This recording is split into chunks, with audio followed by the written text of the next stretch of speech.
Welcome to Tech Notice. This over here is another Creator PC. Now this costs roughly around $1,900 or between £1,600 to £1,800 depending on the availability of the components and things like that. Now for a lot of people this could still be a little bit of a higher price point, and in this video I'd like to show you how you can save extra £300 to £500 or dollars, and how you can get this PC even cheaper without compromising any performance or a little bit of the performance that you won't notice. So let's jump right in. So who is this PC for? This PC is for photographers. So if you're a photographer, Lightroom, Photoshop, any of that sort of jazz, this is going to do an absolutely amazing job and scores right just behind on one of the Ryzen 9s, Ryzen 7s and things like that. If you want to know the exact specifications and benchmarks of this, check out the previous video where we go more in depth about that. Or if you're a video creator, then up to 4K editing you can do with this one. It's absolutely fine. It's going to, fly through it. And it is extremely super silent. I'm just going to take this panel off so you can actually see that it's working and things like that. By the way, if you see like inside the panels there is like a sound dampening pad, and this is on this side of the panel, the other side of the panel, and on the top, and that's why it's extra silent. You're probably not going to hear it, but the PC is on and it's super quiet, like the quietest PC I have ever built. So we're gonna go through different parts of the PC. I'm gonna give you a little bit of a review and like what I would change if I was you, or if I would do something, and then you can decide if you want to upgrade or downgrade, or how you can save even more money when building something like that. Because I think like no one needs really more than 4K editing. I think most people in the world don't need more than 4K editing. So to have something that's very budget friendly is very appealing for everyone. So that's what I'd like to do for you and talk about different components over here. Also, all the parts that I'm using and what I'm recommending are linked in the description below, so you can easily find them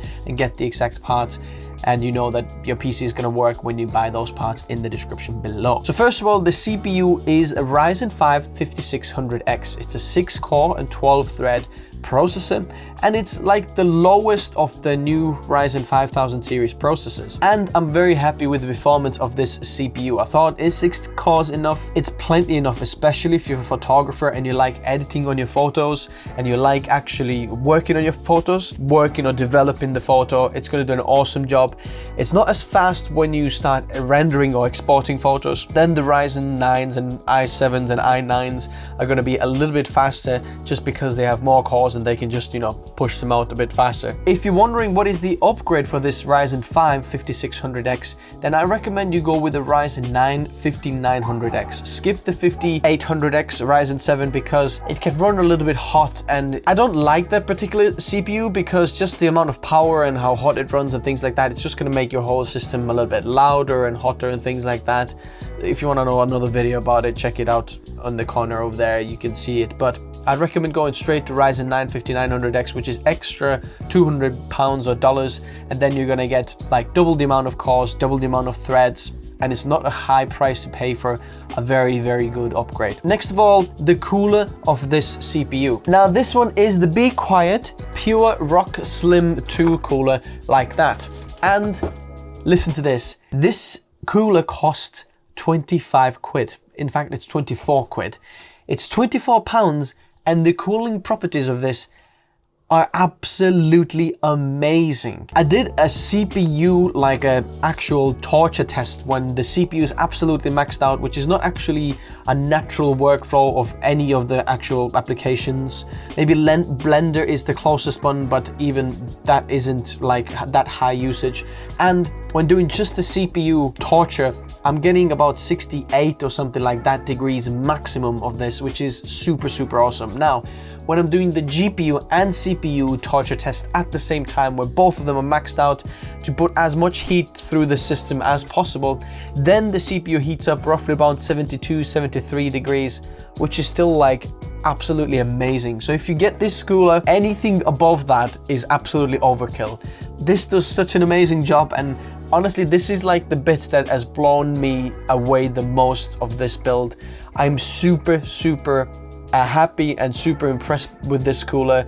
Definitely recommend it if you want to check it out. It's awesome. Now, the The CPU actually comes with the cooler inside the box, which is this one. I think it's a Wraith or Spire cooler, but this is not very good at all. It's much louder and it gets much hotter when doing a torture test, so I wouldn't recommend this one. Now, the motherboard inside here is the Asus ProArt B550 Creator board. It's a very unique board because it's built for creators. It's got a lot of like software tweaks and features that, you know, creators might like, and it also has something very, very unique, which is a Thunderbolt 4 support for AMD CPUs. But the thing is, if you don't need a Thunderbolt 4 support, especially like video signal over USB-C, then it's quite an expensive motherboard. It comes in 250 quid or $250, something like that. What are some of the alternatives? Now, what I would go for is an MSI B550 Gaming Edge Wi-Fi board, which gives you like 90% of everything.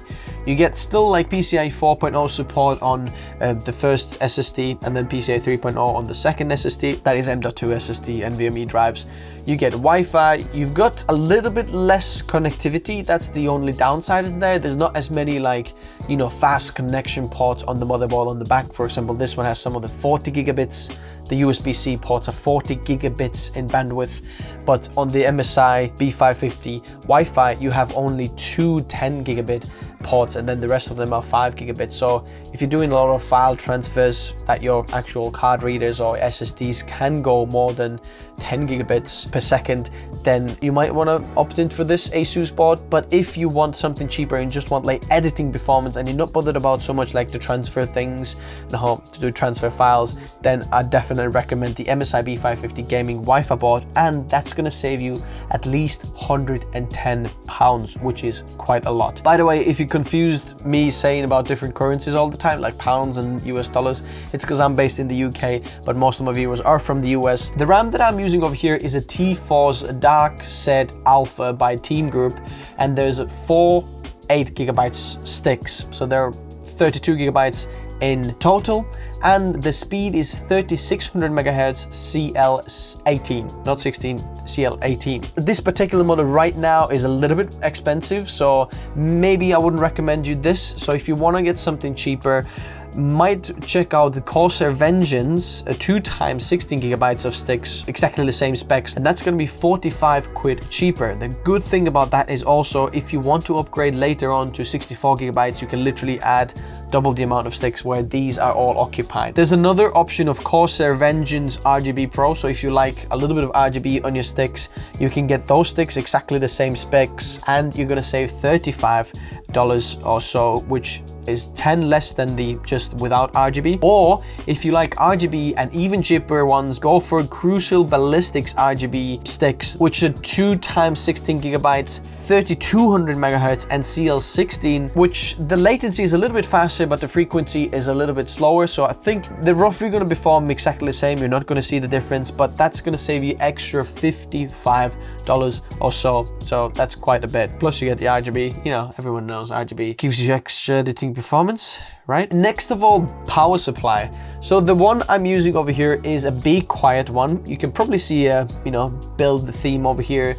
This is 650 watt pure power FM11, and this is fully modular, Gold Plus certified, so very efficient, good power supply, and it's quite cheap as well. Now, there isn't really cheaper power supplies in that same kind of specs, but if you want to save around 10 or so, go for Corsair TXM 650 watt power supply, which is also gold certified, but it's semi-modular, so you're gonna have ATX and CPU power, I think, are gonna already come from the power supply. But the thing is, you're gonna need those cables anyway, so they don't necessarily need to be, modular. But if you want the modular aspects of this, this is like a fantastic power supply, really. Check it out in the description below. Let's talk about the case. And in terms of the case, I think this is kind of my biggest disappointment in a way. And the reason for this is because it's very big and it doesn't have a lot of features. For example, you don't have a USB-C port on the top. The good thing about this is there's a lot of hard drive mounting options, and it's very silent. It's very well sound padded, so that's that. But it's quite big, and it's quite expensive, I would say, for like that type of price bracket. You can get a glass panel on the side as well. I went without the glass panel. Now I'm thinking actually the components inside, that there's no RGB or nothing like major, so you don't really need to see inside. And getting the panels off is super easy. You just press the button on the side and then boom, the panel comes off. It is £125 or dollars, somewhere around there, which is a little bit expensive for especially the cooling performance. So what are some of the options that are, I think, better, looking better, cheaper as well? So in my opinion, like if I did it for myself, I think that's where I would go for. I would go with the BeQuiet Pure Base 500DX. I've done it already, a build on one of these on my channel. It was like orange and black theme, but there you can see it looks much nicer. You've got a little bit of RGB on the front, you've got better mesh panel on the front, so the airflow much better. It's a little bit smaller if you don't use that many hard drives. You know, nowadays I think people use less and less hard drives. I mean, tell me if I'm wrong. And if you go with that one, it's actually 30 quid cheaper. Looks better, better cooling performance, is just better in every single way. You get more fans with it as well, so it's just better. Pure Base 500 is another option. That is about $50 or quid cheaper. If you want like kind of no glass panel and kind of smaller case that has still like solid front panel, similar cooling performance as this one, but just a little bit smaller, worth checking both of these out. I also mentioned the SSD configuration over here. One of them is NVMe M.2 drive and one of them is SATA M.2 SSD. Now looking at the prices right now, the SATA SSD is actually like about $7 more expensive. So what I would do is get two of the NVMe SSDs inside, and you're gonna get a little bit more storage and you're gonna get 5 times faster storage than the SATA drive, so worth checking that. So the NVMe drive that I'm using inside there is the Kingston NV1 PCIe SSD, and this is 500 gigabytes in size, and the read and write speeds are roughly around 2,500, something like that. It's plenty fast for like a mid-range kind of SSD, but the SATA M.2 SSD would be only like 400, 500, something like that. So, and in terms of the GPU, I'm running the RTX 3070 Founders Edition over here. Now, this is because these are like one of the only GPUs I have over here, and feel free to get any like 3070s or lesser cards that you have out there. Now, but I want to mention something very important over here. Often, especially in photo editing, the GPU that you might think you need is overrated. Like this one for photo editing is an absolute overkill GPU.